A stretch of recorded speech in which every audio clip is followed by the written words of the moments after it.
This is a typical Asante traditional building. You have a courtyard surrounded by 4 structures. Over here you have a place for the priest. The deity is able to meet with the priest for whatever message or whatever activities that has to be performed.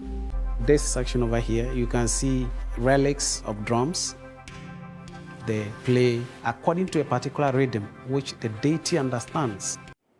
The ethnical symbols, you see them on our walls.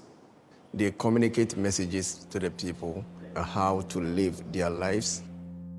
Each symbol has a name, history, meaning, and philosophy attached to it. This is a canon.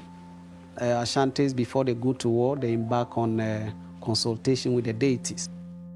They also have a Gwenimeng, the ram horn, which is a symbol of peace and sacrifice. And it's found almost in all the shrines.